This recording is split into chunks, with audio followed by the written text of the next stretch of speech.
Hello, everyone, and welcome back to the podcast with me, Tom Rust. Today, once again, we are absolutely delighted to be joined by undefeated welterweight Michael Mckinson. How you doing, matey? Can't complain. Got some great news, and yeah, everything's very well. Yeah, let's jump straight into it. We had you on the channel only a couple of months ago, and you had us all waiting in anticipation for this big fight news, mate. So I'll let you tell us about your up and coming fight. Yeah, I'll be going to America on March 19th to fight VERGIL ORTIZ Jr. I'm the number 3 in the world by the WBO. He's number 1. So yeah, a massive fight for me, my team, my city, even my country. So yeah, I'm really happy. I'm excited. No, it's absolutely incredible. You know, you think just over a year ago you were fighting on small hall shows. Since then, you've had a fight in Gibraltar on the undercard of a pay-per-view fight. And then next fight, you're in Eddie Hearn's back garden as a matchroom fighter. And now you're going to be fighting stateside. Put that in words for us, how that's been for you over the last year.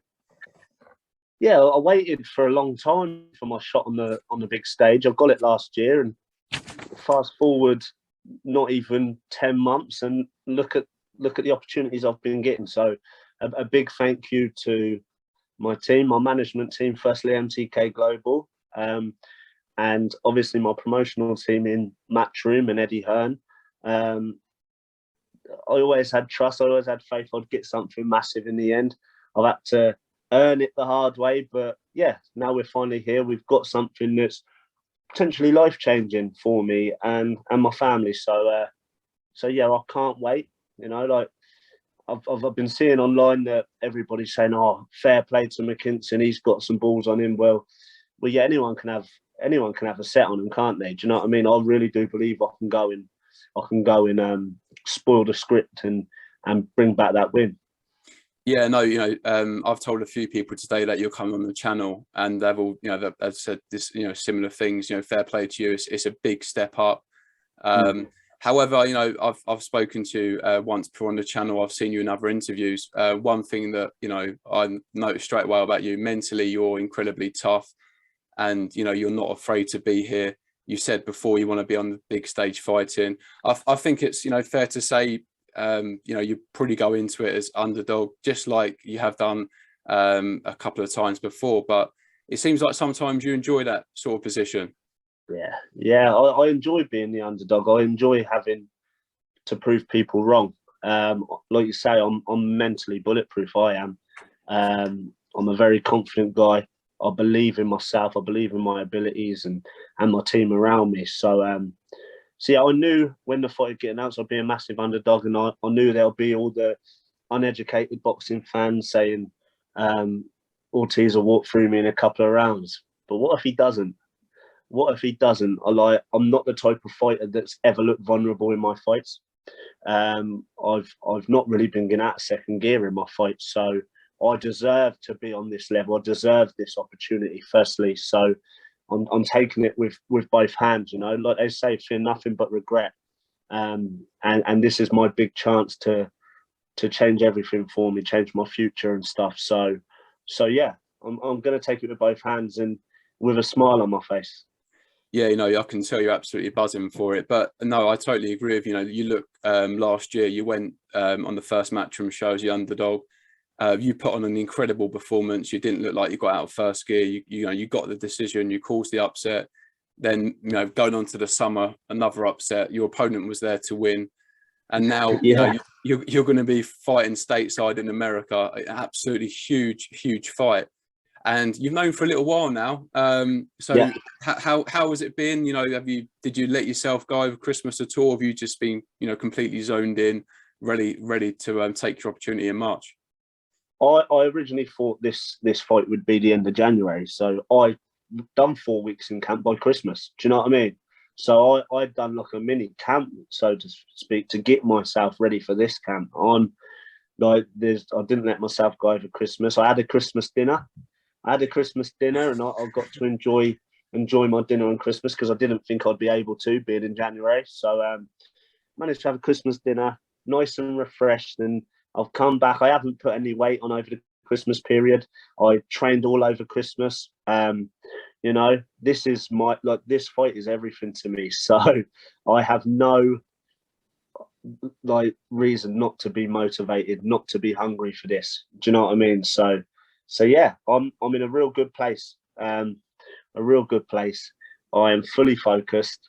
Yeah, like I said before, and I've said a million times, I'm excited for this. I'm excited to prove a lot of people wrong. Absolutely, mate. Well, I think I had enough mince pies for both of us. But in terms of your preparation, I know you've had the fight in Gibraltar, but you know this is America, the other side of the world, time difference. So when are you looking to get out there? The boss is my dad. The boss is my dad. I'll leave that for him to sort out. I'll leave that everything for him to plan, like I have done before. My job is to turn up, do as I'm told, and leave. That's all that I do. So whatever my dad says goes. And yeah, I trust it's going to be even better than ever before, this camp. You know, I've got really good support from my sponsors. I've got really good support from my city. All I can do is get my work done and stay focused.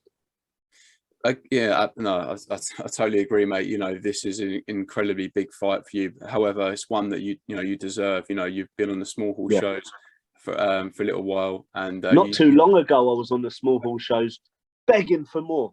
Like not too long ago, and fast forward a year, and look where I am. So yeah, it's good for my city in general. Like for Britain, this is big, but for my city, it's huge. So I'm feeling the love and the support in truckloads from Portsmouth, and the fight hasn't even happened yet. So so this is huge for where I live. And yeah, like I say, I'm going to take it with both hands and shock the world. And what about you know, you mentioned your dad there. You know, he's the man in charge. What about your family? It must be an incredible feeling for not just yourself, but your immediate family as well, and all the people that are close with you. That's it. Like my team, my teammates, my other coaches, we're a family in general. Do you know what I mean? We're very close. Obviously, my dad's trained me since birth, and my brother as well. So this is huge for us. We're a boxing family. For my team, even shining that light onto my city. Like over the last year, I've shown that light onto Portsmouth, and I'm really getting the support from my area. So yeah, like I say, this is huge. My dad's done a great job. They say father-son relationships don't work in boxing, but surely they do. Who will be your team going out to the States? All down to my dad. It's all down to my dad. Like I say, whatever he says goes. We've got my other coach Miles, who puts in a shift. He's so loyal.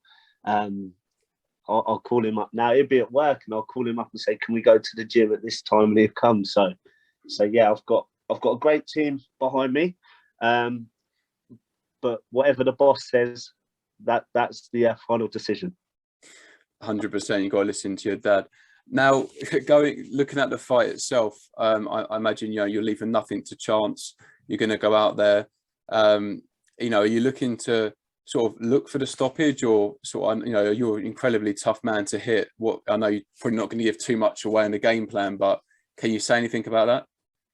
Do you know what? It's not so much like how it's going to play out and what the game plan is. You got to think, Virgil Ortiz has never boxed anybody that's undefeated. So he's never boxed anybody that's got that hunger, that drive, and that pride as I have. And I think that'll be the difference. Yeah, everyone can say, "Oh, Mckinson's chance, he's awkward." He's awkward. His style can cause anyone problems, which is true. I've got a good boxing IQ as well. So for me, it's just to be a better person than I have done before. People have seen me be awkward. People have seen me spoiled. I need to be even more awkward. I need to be even more smart, even more prepared than ever before. I know this is a massive step up. I'm a realist, but the fact is, I know I can do this. I really do know I can pull this off. So yeah, I'm excited. However it goes, however it pans out this fight, I won't be shocked when I win, but everyone else will be. Well, I've heard you talk about your last couple of fights, and you've said on several occasions, the second one last year, that was an easy fight for you.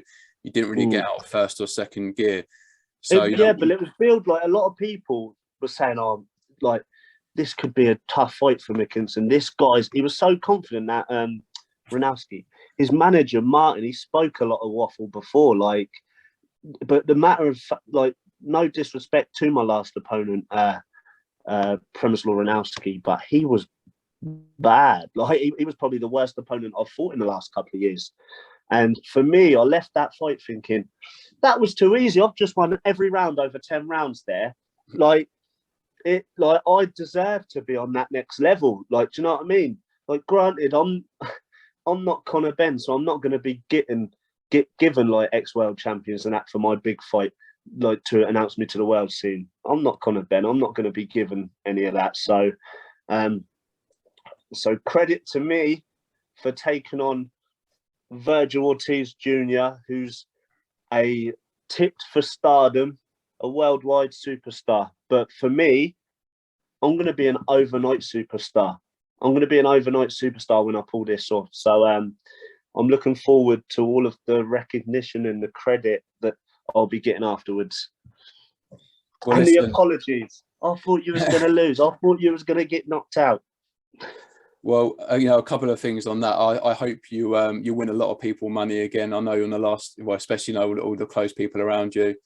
I hope you shock the world. Personally, I'm incredibly pleased for you that you've got your opportunity. It doesn't seem like it's phased you at all. But from speaking to you, you belong on the big stage. And I was born to be on the big stage. I was born to headline in America. No lack of confidence. Well, listen, mate, I know you're an incredibly busy man and you've got lots of interviews today, so I will let you crack on. But yeah, best of luck, mate. We are all rooting for you, and maybe catch up with you a little bit before the fight and check in before you actually step in the ring. But yeah, appreciate your time and best of luck, mate. Thank you very much. Cheers, mate.